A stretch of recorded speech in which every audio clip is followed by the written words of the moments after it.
ആണ് നല്ല. ഇപ്പോൾ ഇവർ രണ്ടുപേരും ജോഡി നല്ല അടിപൊളിയായിട്ട് കണ്ടുകൊണ്ടിരിക്കാനും കൊള്ളാം. ഒരു പുതിയൊരു കൂട്ടുകെട്ടെന്ന് തന്നെ നമുക്ക് പറയാം. ഇടയ്ക്ക് വെച്ച് കുഞ്ചാക്കോ ഓവനും ബിജു മേനോനും ഒരു കൂട്ടുകെട്ട് നല്ലതായിരുന്നു. അതേപോലെ ഇവരെയും കൂട്ടുകെട്ട് നല്ലതാണ്. പടം ക്രൈം ത്രില്ലറെന്ന് വെച്ചാൽ സൂപ്പർ സസ്പെൻസ് ത്രില്ലറാണ്. ഒരു പോലീസ് അന്വേഷണം അത് തന്നെയാണ്. ഈ ടോവിനെ ഇടയ്ക്ക് ചെയ്ത പോലെ അങ്ങനത്തെ ഒരു പടം തന്നെയാണ്. ബേസിക്കലി ബിജു മേനോൻ നല്ലൊരു കൂട്ടുകെട്ടാണ്. ആ കുഞ്ചാക്കോ ഓവനും ബിജു മേനോനും ഇടയ്ക്ക് വെച്ചുണ്ടായിരുന്ന അതേപോലത്തെ ഒരു കൂട്ടുകെട്ട് നമുക്ക് തുടർന്ന് കാണാമെന്ന് പ്രതീക്ഷിക്കുന്നു. പക്ഷെ കൊള്ളാം, പടം സൂപ്പറാണ്. ഇഷ്ടപ്പെട്ടു, കൊള്ളായിരുന്നു. ഒരു എന്താ നല്ല ഡീസൻ്റ് ആയിട്ട് പോകണം. ആദ്യം തൊട്ട് അവസാനം വരെ തീരെ ബോറടിപ്പിക്കാതെ ഒരേ രീതിയിൽ പോയിക്കൊണ്ടിരിക്കണം. ഒരു നല്ല പടം. ഓവർ ത്രില്ലോ ഓവർ ഹൈപ്പോ ഒന്നുമില്ല, ഹൈപ്പൊന്നും പറയുന്നില്ല. പക്ഷെ ഡീസൻറ്റ് പടമായിരുന്നു, കൊള്ളാം, ഇഷ്ടപ്പെടും. ടർബോയുടെ കൂടെ എന്ന് പറഞ്ഞാൽ ടർബോ എന്ന് പറഞ്ഞാൽ മമ്മൂട്ടി അഭിനയിക്കണ ഒരു മാസ് സെറ്റ് പടമല്ലേ. രണ്ട് ജേണറല്ലേ ബ്രോ. പക്ഷെ ഈ ജേണറിൽ ഒരു പോലീസ് മൂവി അല്ലെ ഒരു ക്രൈം ത്രില്ലർ മൂവി എന്നുള്ള രീതിയിൽ കൊള്ളാം, നീറ്റാണ് പടം. കോമ്പോ കൊള്ളായിരുന്നു ബ്രോ, നല്ല രണ്ടുപേരും മത്സരിച്ച് അഭിനയിച്ചിട്ടുണ്ട്. കൊള്ളാം, നല്ല പടി. അടിപൊളി മൂവിയാണ്, നല്ല രസമുണ്ട്. രണ്ടുപേരും അവരുടെ പാർട്ട് നന്നായിട്ട് ചെയ്തിട്ടുണ്ട്. അതെ, ത്രില്ലറാണ്, സസ്പെൻസ് ഉണ്ട്. ത്രില്ലിംഗ് ഉണ്ട്. എനിക്ക് പേഴ്സണലി നന്നായിട്ട് ഇഷ്ടപ്പെട്ടു. നല്ല സസ്പെൻസ് ആണ്, പിന്നെ നല്ല പടമാണ്, നന്നായിട്ട് ഇഷ്ടപ്പെട്ടു.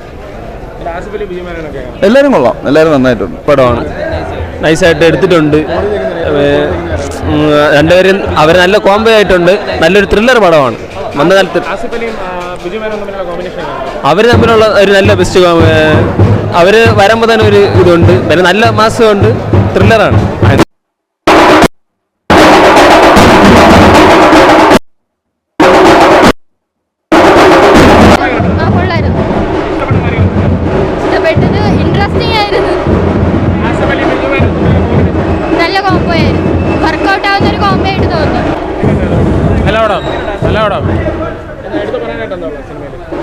നല്ല സസ്പെൻസ് ഉണ്ട്, നല്ല കോംബോ ആണ് ബിജു മേനോനും ആസിഫ് അലി.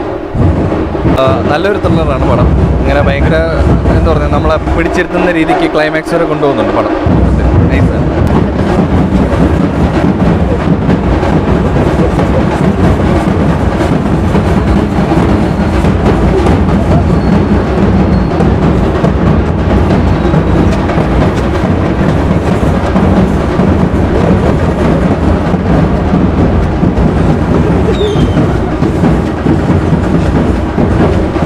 പറയാൻ പറ്റുള്ളൂ.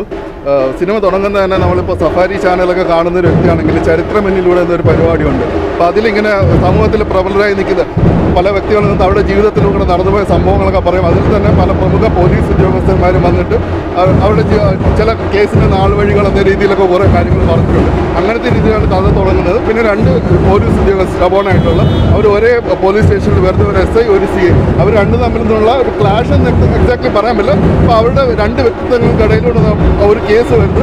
അപ്പോൾ പോലീസിന് തീർച്ചയായിട്ടും ആര് എന്നതിനുപരി എന്തിന് എന്താണ് രണ്ട് ചോദ്യങ്ങളാണ് ഏതൊരു കേസന്വേഷണത്തിനും വരിക. അപ്പം ഈ ഒരു ആര് എന്തിന് എന്നുള്ള ഒരു രീതിയിലേക്കാണ് കഥ പോകുന്നത്. ഇൻവെസ്റ്റിഗേഷൻ ക്രൈം ത്രില്ലറാണ്. പിന്നെ ആസിഫ് അലി നല്ലൊരുത്ത് അഭിനയിച്ചിട്ടുണ്ട്. കിട്ടില്ല, പുതിയൊരു വരവ് തന്നെ ആസിഫ് അലി പറയാതിരിക്കും. ബിജു മേനോനും അത്യാവശ്യം നല്ലൊരുത്തി അഭിനയിച്ചിട്ടുണ്ട്.